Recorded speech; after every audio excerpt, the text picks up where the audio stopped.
So hello guys, आज है date हमारी सीधे सीधे बोला जाए तो 12 और डे है हमारा 2।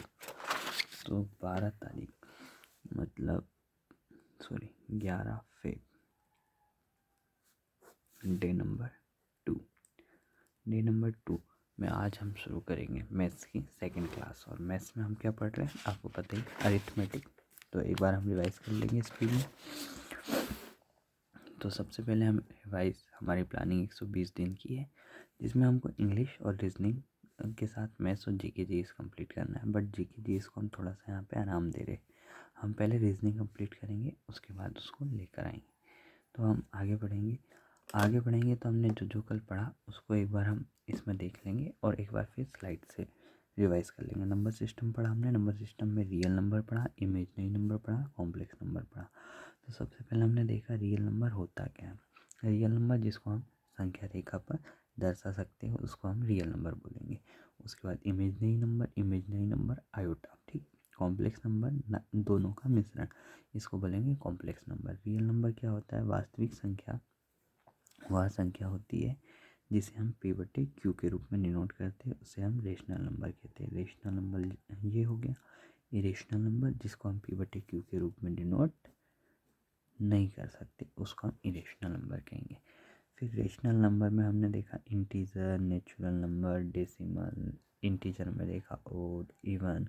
ओड नंबर को हम 2n में लिखते हैं, इवन नंबर को 2n प्लस माइनस 1 में लिखते हैं। प्राइम नंबर जो 2 से डिवाइड नहीं होता है, सॉरी, जिसके 2 से ज़्यादा फैक्टर नहीं होते हैं, 2 ही फैक्टर होते हैं वो प्राइम नंबर। जिसके 2 से ज़्यादा फैक्टर होते हैं वो कंपोजिट नंबर। डेसिमल में हमने 2 प्रकार के देखे, टर्मिनेटिंग, नॉन टर्मिनेटिंग, शांत अशांत, ठीक है।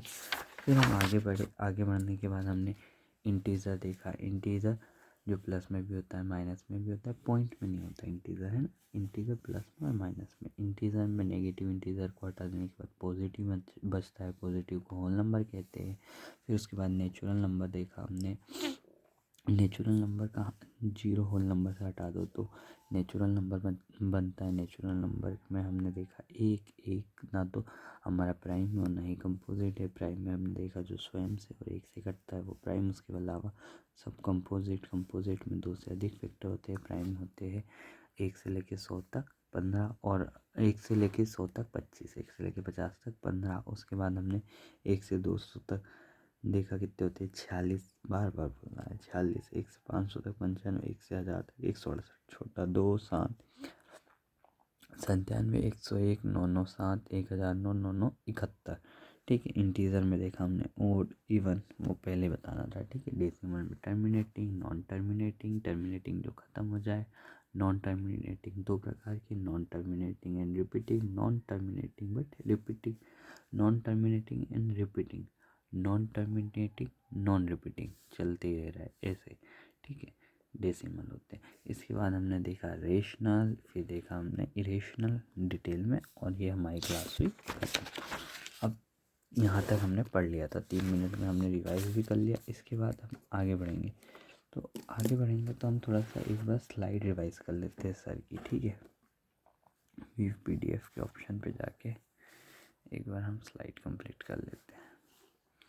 देखो, क्लासिफिकेशन ऑफ नंबर ये हमारा कंप्लीट हो गया, ये हमने पढ़ लिया। ये वाली चीज़ कुछ काम की थी नहीं। संख्या रेखा पर क्या दर्शाते हैं, तो भाई संख्या रेखा पर यहाँ पे टिक लगे हुए संख्या रेखा पर क्या दर्शाते हैं ऐसा लिखा हुआ है। तो देखो कुछ ना, संख्या रेखा पे मैंने आपको बताया था नेचुरल नंबर को दर्शाते हैं, ये हो गया अपना, ठीक है। स्लाइड डाउनलोड नहीं कर रहा हूँ मैं, इंटीजर ये हो गया है, दिखा भर रहा हूँ कि ये जो अपना कोर्स कंप्लीट हो चुका है। रियल नंबर मैंने बताया, ये वाला डेसिमल बता दिया आपको, ठीक है, ये भी बता दिया। डेसिमल में 2 प्रकार के होते हैं, ये भी बता दिया। रेशनल इरेशनल बता दिया। ये हो गया है ना, ये वाली स्लाइड अपनी कंप्लीट है। ये क्वेश्चन अभी अपन एक साथ लगाएंगे, ठीक है। दूसरी स्लाइड देखते हैं। 0 is neither positive nor negative, ना तो पॉजिटिव है ना तो नेगेटिव। उदासीन नंबर कल बताया था मैं, इंटीजर भी मैंने पूरे बता दिए।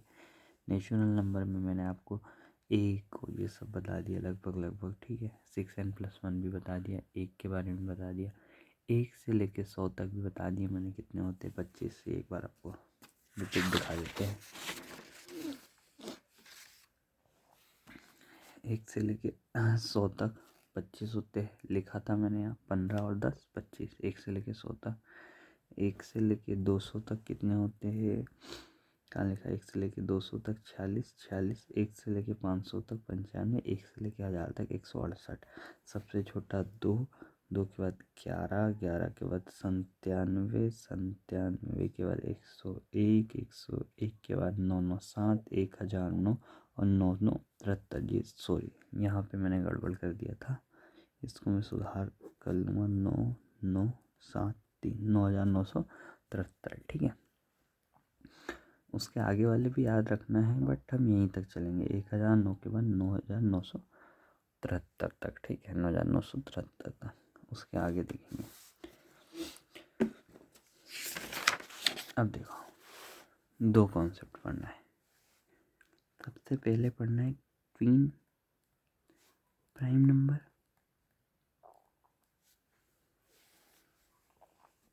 क्वीन प्राइम नंबर, और उसके बाद देखना है हमको सह अभाज्य संख्या, को प्राइम नंबर, को प्राइम नंबर। को प्राइम नंबर में HCF क्या होना चाहिए? 1। मतलब वो कोई भी नंबर हो, 2, 3, 4, 5, ओनली 1 से कटना चाहिए, 1 के अलावा किसी संख्या से नहीं कटना चाहिए। उसको हम क्या बोलेंगे? को प्राइम नंबर, सह अभाज्य संख्या। समझ में आया? को प्राइम नंबर, सह अभाज्य संख्या। ट्विन प्राइम नंबर में आता है कि उन दोनों संख्याओं के बीच का डिफरेंस कितना होना चाहिए? 2, और दोनों कैसी होनी चाहिए? प्राइम। को प्राइम में प्राइम हो नहीं हो चलेगा, को प्राइम में प्राइम हो नहीं हो चलेगा, बस HCF कितना होना चाहिए? 1। बट ट्विन प्राइम में HCF कितना होना चाहिए? डिफरेंस 2, ठीक है। 11, 13, उसके आगे हम चलेंगे तो 5, 7, उसके आगे हम चलेंगे तो ढूंढना पड़ेगा ना, प्राइम होना चाहिए, दोनों कटने नहीं चाहिए किसी से भी। 100 क्या बोल दूँ मैं, 7, 9 हो जाए, 7, 9। अब बोलो 7, 9 है कि नहीं? मैं बोलूँगा नहीं, 9 कट जा रहा है। उसके अलावा और एग्जाम्पल, इतना याद रखना है आपको, दोनों के बीच का डिफरेंस कितना होना चाहिए? 2। डिफरेंस ट्विन, ट्विन मतलब 2, ठीक है। ट्विन मतलब डिफरेंस होना चाहिए 2, और वो किसी भी संख्या से नहीं कटना चाहिए, दोनों, ठीक है। ये हो जाएगा, इससे ज़्यादा हमको यहाँ पे नहीं देखना है। अब ये वाली स्लाइड हमारी लगभग पूरी हुई। इंटीजर के बारे में मैंने बता दिया था। ये वाला कॉन्सेप्ट जब आएगा तो मैं इसको डिटेल में बता दूंगा, ठीक है। अब हम आगे चलेंगे। ये वाली PPT कंप्लीट हुई हमारी, 2 क्लास कंप्लीट हुई। अब देखो, तीसरी क्लास में ये क्वेश्चन है ना, इनको सॉल्व करना है 27 तक। चलो, नंबर सिस्टम यहाँ है, ये PDF, मैथमेटिक्स, स्लाइड का ऑप्शन कहाँ चला गया? सीट एडवांस खींचा होगा, नंबर सिस्टम।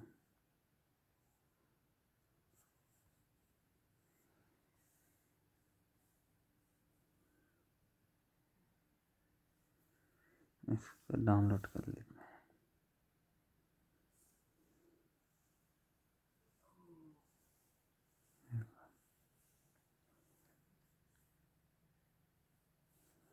ये अब अपनी फाइल में आ जाएगा। फाइल,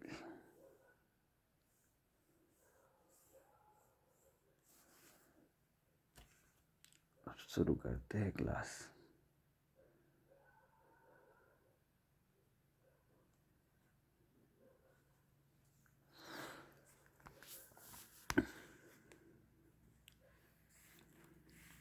अब करेंगे अपन क्वेश्चन सॉल्व, ठीक है।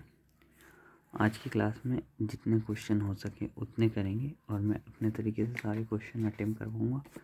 मतलब पढ़ा तो मैंने है ही सर से, बट कोशिश तो अपन अपने तरीके से करेंगे कि कोई क्वेश्चन कैसे अटेम्प्ट करना है। ठीक है, तो all credit goes to SSC selection में। संख्या रेखा पर प्रत्येक बिंदु क्या दर्शाता है? भाई देखो, क्वेश्चन नंबर 1 है कि प्रत्येक संख्या रेखा। अब संख्या रेखा अपन ने पढ़ा था कि संख्या रेखा रियल नंबर वास्तविक संख्या को काय पे दर्शाया जाता है? संख्या रेखा पर। रियल नंबर को काय पे दर्शाया जाता है? संख्या रेखा पर। तो संख्या रेखा पर प्रत्येक बिंदु क्या दर्शाता है? प्राकृत संख्या। हाँ भाई, प्राकृत संख्या को दर्शाता है। प्राकृत संख्या को दर्शाता है। क्या संख्या रेखा पर इंटीजर को दर्शाया जाता है? हाँ, इसको भी दर्शाया जाता है। क्या परिमेय? हाँ। क्या वास्तविक संख्या रेखा पर प्रत्येक बिंदु रियल नंबर भी दर्शाता है? हाँ, सबको दर्शाता है, बट मेन सबके लिए एक टर्म लिखना है तो वास्तविक संख्या। तो इसका आंसर हो जाएगा रियल नंबर। ठीक है, वास्तविक संख्या। आगे बढ़ेंगे हम। निम्नलिखित में से कौन सा परिमेय और पूर्णांक दोनों है? निम्नलिखित में कौन सा परिमेय और पूर्णांक दोनों है? देखो, इसको करने के लिए सिंपल सा फॉर्मूला है कि परिमेय का तरीका क्या है डियर? परिमेय मतलब P/Q, परिमेय मतलब P/Q, इंटीजर मतलब ओनली P। ये दोनों दिखना चाहिए अपने को। अगर दूसरे क्वेश्चन में ये दोनों दिखा तो आंसर हो जाएगा। तो देखो, यहाँ पे 1/2 आ रहा है बट ओनली P दिख रहा है नहीं। ये अपना इरेशनल हो गया, ये गया, ये भी अपना इरेशनल हो गया। क्या? तीन देखो, 3 को मैं 2 तरीके से लिख सकता हूँ। एक तो 3 सिंपल ये लिखा, और 3 को मैं 3/1 भी लिख सकता हूँ। 3 ऐसे भी और ऐसे भी। ये हो जाएगा अपना ये वाला फॉर्म, ये हो जाएगा अपना ये वाला फॉर्म। हो गया क्वेश्चन सॉल्व। 3 ही को लिख सकते हैं, और किसी को लिख सकते हैं क्या? नहीं।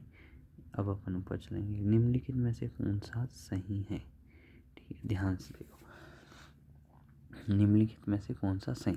इसको सॉल्व करने के लिए अपन सबसे पहले अपना क्वेश्चन नंबर हो गया ये 3। ठीक है, अब भी सॉल्व करते हैं। एक परिमेय संख्या का दशमलव प्रसार अंत करने वाला होता है। परिमेय संख्या, भाई क्या बोल रहा है ये? परिमेय रेशनल नंबर का दशमलव प्रसार रुक जाता है। तो मैंने नॉन टर्मिनेटिंग बट रिपीटिंग बताया था ना, वो तो कंटिन्यू चलते रहता है। तो ये वाला कथन हो गया गलत। नॉन टर्मिनेटिंग बट रिपीटिंग बताया था आपको 6.66662/3 बताया था। और ये बोल रहा है कि एक परिमेय संख्या का दशमलव प्रसार रुक जाता है। भाई नहीं रुकता, चलते रहता है। ये गया। एक परिमेय संख्या का दशमलव प्रसार अंत करने वाला होता, same decimal expansion of rational number. इस रेशनल नंबर का नॉन टर्मिनेटिंग होता है। रेशनल नंबर का नॉन टर्मिनेटिंग होता है। नॉन टर्मिनेटिंग चलते रहता है भाई। फिर 8.5 रेशनल है ना, 17.5, ये तो रुक जाता है। फिर तो ये भी क्या हो गया? गलत। ये बोल रहा है चलते रहता है। हाँ, ये बोल रहा है चलते ही रहता है, रुकता भी है। ये बोल रहा है चलते ही रहता है, गलत बोल रहा है। Decimal expansion of an irrational number is terminate. Irrational number √3 चलते ही रहता है भाई। 1.732 तूफान ऐसे आगे। ये भी हो गया गलत, ये भी गलत। एक decimal expansion of an irrational number, क्या? Irrational number is non terminating and non repeating. This is true. Fourth वाले में irrational number non terminating non repeating, this is true. यह हो गया हमारा डी सही। आगे बढ़ेंगे। निम्नलिखित में कौन सा कथन सत्य है? सभी पूर्ण संख्या। चौथा बोल रहा है। चौथा क्या बोल रहा है? मेरे को इसको ऐसे ला देना चाहिए है ना, तो दोनों दिखेंगे, स्लाइड भी और क्वेश्चन भी। ठीक है, क्या बोल रहा है? कौन सा कथन सत्य है? कौन सा कथन सत्य है? देखो, सभी पूर्ण संख्या है। मैं थोड़ा व्यवस्थित नहीं कर पा रहा हूँ काम तो नहीं कर पा रहा हूँ, पर करूँगा जरूर। सॉरी।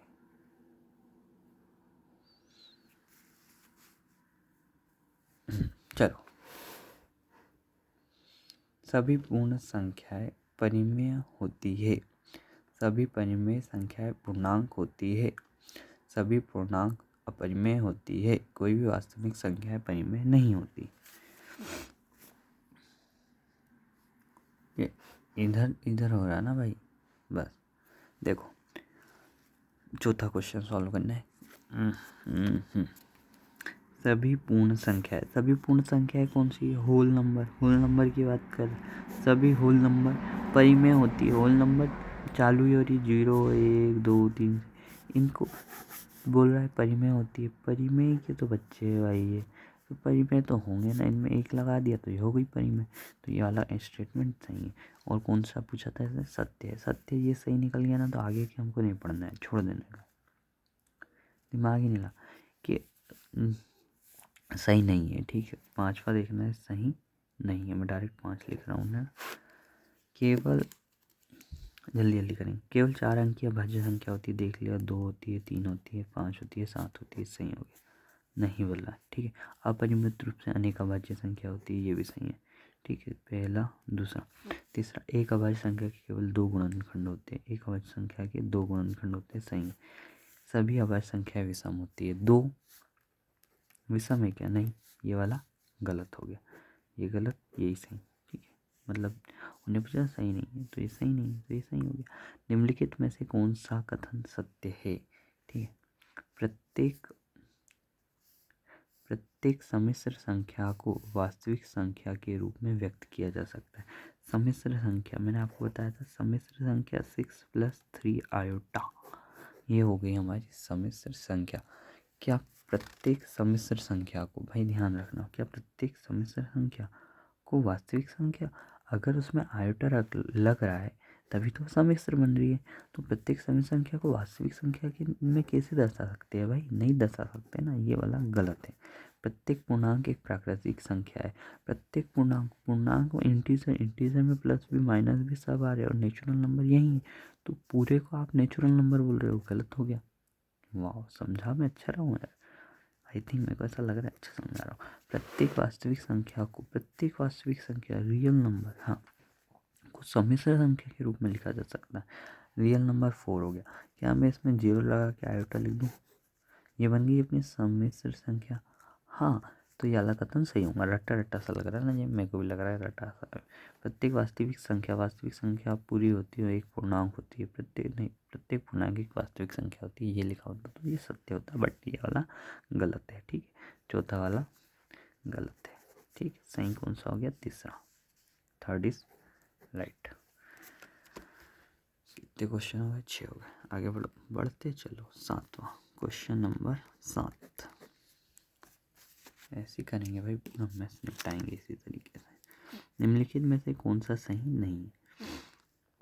0 ना तो अभाज्य और ना ही भाज्य। सही है ना भाई? सही है, ठीक है। सही नहीं है, सही। 0 ना तो धनात्मक है ना तो ऋणात्मक है, सही। पहला भी सही, दूसरा भी। यदि P × Q सम है, क्या बोल रहा है? तीसरा देखो, P × Q सम है, इसका जो भी प्रोडक्ट आएगा वो सम है, तो P और Q हमेशा सम होंगे। P × Q सम है, ये इवन है, तो बोल रहा है कि P और Q हमेशा सम होंगे। ये भी इवन होगा, ये भी इवन होगा, इतना सब पूछ रहा है वो। तो देखो 2 × 4 इज इक्वल टू इवन, ठीक है। ये भी इवन है और ये भी सम है, तो ये भी इवन होगा, ठीक है। अगर यहाँ पे मैं लिखता हूँ 3 × 2 odd into even, even into even, तो इवन है। देखो नहीं समझ में आ रहा, इवन इंटू इवन, ये दोनों यहाँ पे लिखा इवन है, तो पी और क्यू हमेशा सम होंगे। हमेशा सम क्यों होंगे भाई? ओड और इवन भी हो सकते हैं, ओड और इवन भी हो सकते हैं, ओड और इवन भी हो सकते हैं। और ओड और इवन ये जैसे ही होंगे, जैसे ही ये ओड और इवन होंगे, तो ये वाला गलत हो जाएगा भाई। मैं समझा रहा, देखो एक बार मेरे को 2 मिनट दो। I will tell you guys, I will tell you. into odd, even into even, ध्यान से देखना, odd into even, ये तीन ही कॉम्बिनेशन बनेंगे और कोई सा बनेगा नहीं, ये तीन ही बनेंगे। अब ओड है 3, ओड है 7, 21, और देखो 7 और ये है 5, 35। ओड इंटू ओड हमेशा क्या रहेगा, ओड, याद रखेंगे। ओड इंटू ओड हमेशा रहेगा ओड, डबल ओ मिलके बनेगा ओ, डबल ओ गुणा में डबल ओ मिलके बनेगा ओ, याद रखना, डबल ओ मिलके बनेगा O. Odd into odd, odd, odd into odd, odd. Even into even हमेशा याद रखना, even into even always even, even into even always even, even into even always even, even into even always even, even into even always even, even into even always even. odd into even, odd into even, odd into even, odd है हमारा 3, even है हमारा 4, 12, odd into even, always even, odd into odd, even, always even। अब इनने बोला था कि सम संख्या ही होंगी ऑलवेज, अगर इनका इंटू करने के बाद सम आ रहा है तो हमेशा सम होंगे। नहीं भाई, ये odd भी हो सकती है, इवन भी हो सकती है, ठीक है। तो ये स्टेटमेंट इनका क्या था, गलत। बाकी √2 एक अपरिमेय संख्या सही, ठीक है। आगे बढ़ें।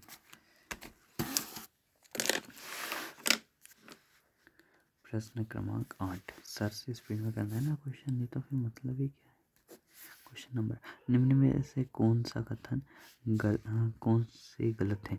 कोई सबसे बड़ी प्राकृत संख्या नहीं है, सही है। सबसे छोटी प्राकृत संख्या है, एक है सबसे एक है। शून्य सहित सभी प्राकृत संख्या है, शून्य सहित सभी प्राकृत संख्या है पूर्णांक कहलाती है, पूर्णांक नहीं पूर्ण संख्या कहलाती है। ये वाला कथन गलत हो गया, ठीक है।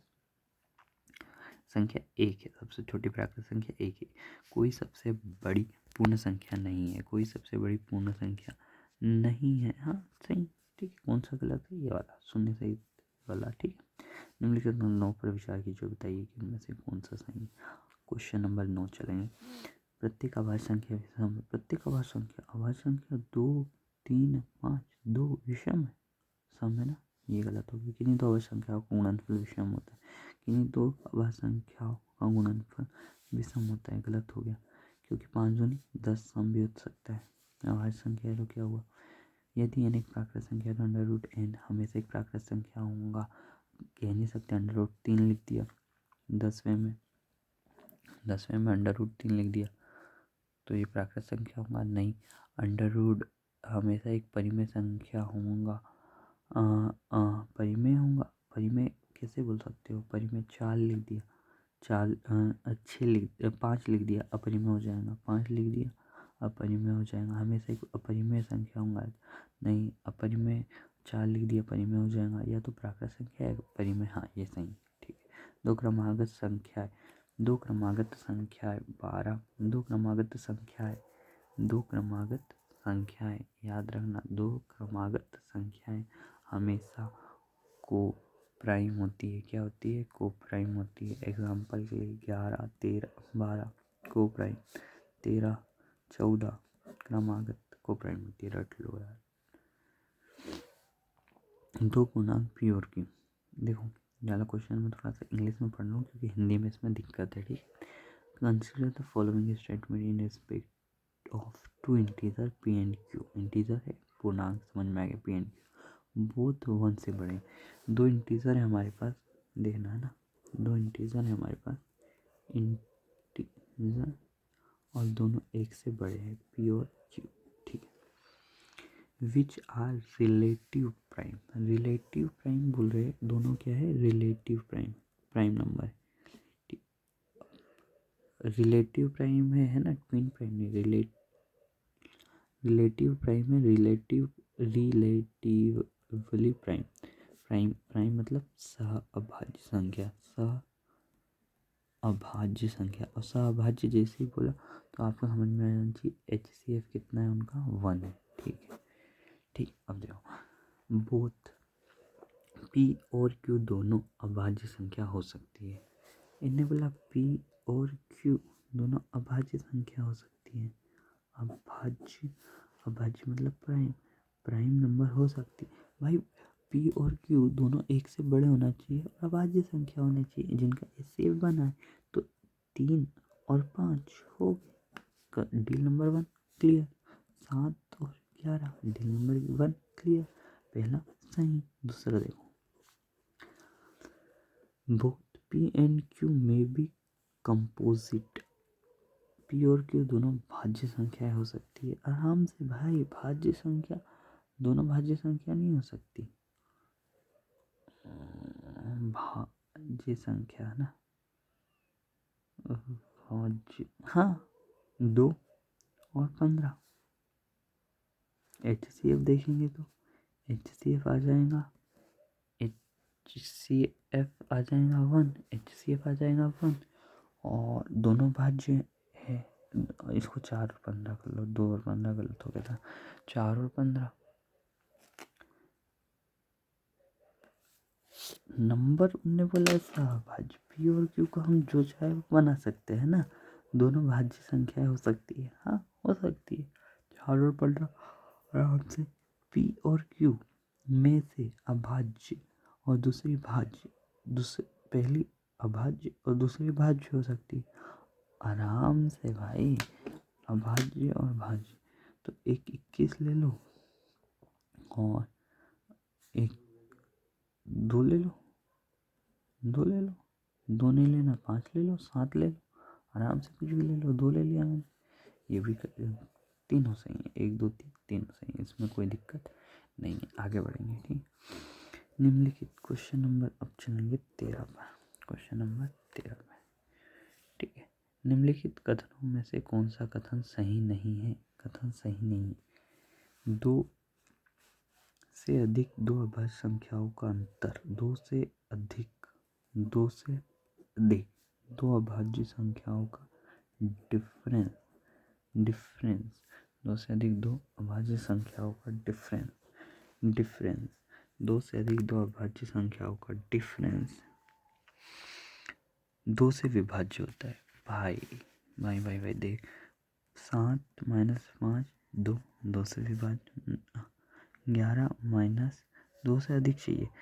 अगर 2 से अधिक लेगा तू और ये भी लेगा तू प्राइम और ये भी लेगा प्राइम, प्राइम हो गया तेरा क्या, ओड माइनस ओड, इसमें से भी एक इसमें से भी एक, तो आ जाएगा इवन।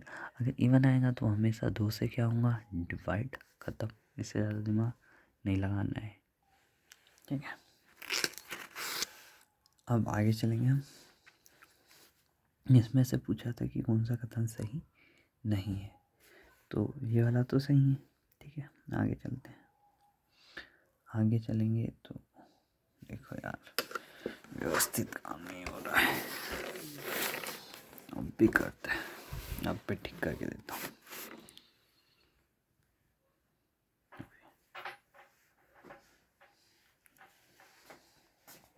ज़्यादा देखो ठीक है। 2 भिन्न पूर्णांक एम एन एक अभाज्य संख्या p के लिए यदि p गुणनफल m इंटू n को विभाजित करता है, तब या तो m को या तो n विभाजित करता है। देखो इसको मैं समझाऊंगा, इससे पहले नीचे वाला देख लेते हैं ना। यदि एक संख्या 6n - 1 के रूप में है, तब यह एक अभाज्य संख्या है। आपको मैंने कल ही एग्जांपल दिया था, 6 - 1 और +1 के रूप में सभी लिखी गई प्राइम संख्या को डिनोट करता है, बट सभी हो ये ज़रूरी नहीं है, तो ये वाला गलत हो जाएगा। 3 अभाज्य संख्याओं का केवल एक ही ऐसा समुच्चय जिनमें 2 निकटवर्ती अभाज्य संख्याओं में 2 का अंतर होता है। ये बताया था 3 5 7, 3 5 7 ठीक है। अब बता दे रहा हूँ 3 5 7 ये वाला गलत क्यों है। देखो इसका मेन रीज़न मैं आपको सिंपल तरीके से बताने की कोशिश करता हूँ। देखो बी देखना है ना, बी सही क्यों है ये बताने की कोशिश कर रहा हूँ, गलत तो दूसरा था। क्वेश्चन नंबर 13 है, स्पीड में काम करना है, अपन रिवाइज कर रहे हैं ना। 13 तो देख भाई, सिंपल सी चीज़ देख भाई, एम और एन को इनने बुलाया अभाज्य संख्या पी के लिए। एम और एन दोनों ही कौन से हमारे प्राइम नंबर, ठीक है, प्राइम नंबर है। अगर प्राइम नंबर है, यदि पी गुणनफल एम और एन को विभाजित करता है, पी पी पी पी इनको विभाजित करता है, तो पी या तो एम को या तो एन को, अगर ये इन दोनों के इंटू को डिवाइड कर रहा है, पी इन दोनों के इंटू को डिवाइड कर रहा, तो या तो इसको या तो इसको डिवाइड करता हूँ। अरे हाँ, करता ही होगा भाई, तभी तो कर रहा है। मान लो यहाँ पे 21 है और यहाँ पे मान लो 7 है। 7 छोड़ो, 14 ने प्राइम चाहिए ना, 21 हटा दो, 23 है, ये 23 है, ये 7 है और ये 7 है। अगर ये 7 से 7 कटेगा तब भी तो एम और इंटू एन को हम लिख सकते हैं। अगर 7 के पहाड़े में जो भी आ रहा है वो डिवाइडेबल नहीं हो, जरूरी थोड़ी नहीं है भाई। नहीं समझ आ रहा, सुन फिर से बताता हूँ।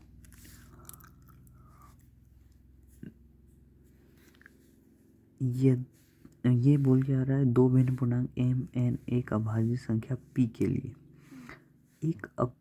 एम और एन कैसे है हमको नहीं मालूम, ओनली पी अभाज्य संख्या है। पी अभाज्य संख्या के लिए पी अभाज्य है, पी हमारा अभाज्य है। बाकी ये कैसे भी हो सकते हैं, भाज्य भी अभाज्य भी।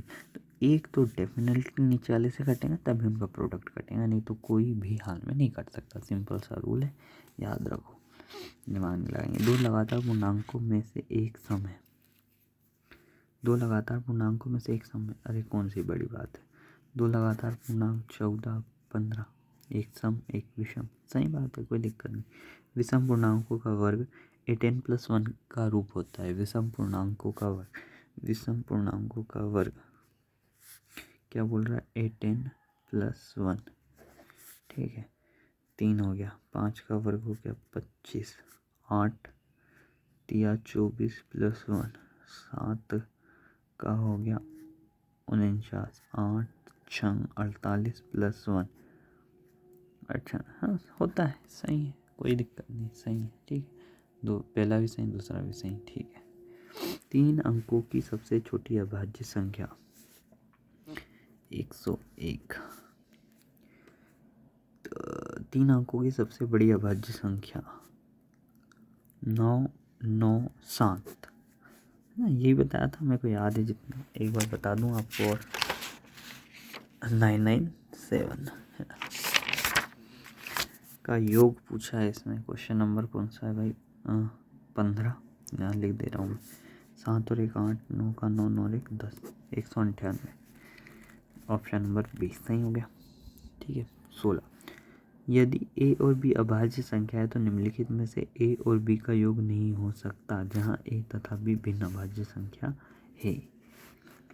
a और b भिन्न अभाज्य संख्या है भाई, देखना क्वेश्चन नंबर 16 देखना। a और b अभाज्य संख्या है, अभाज्य संख्या है 2 3 5 7 अभाज्य संख्या।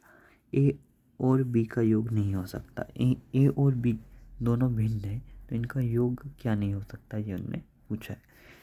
और यहाँ पे 6 है, 28 है और 10 है और 14 है। देखो 5 3 7, वो 7 3 10, देख 6 बन रहा है क्या, 6 बना कहीं से भी,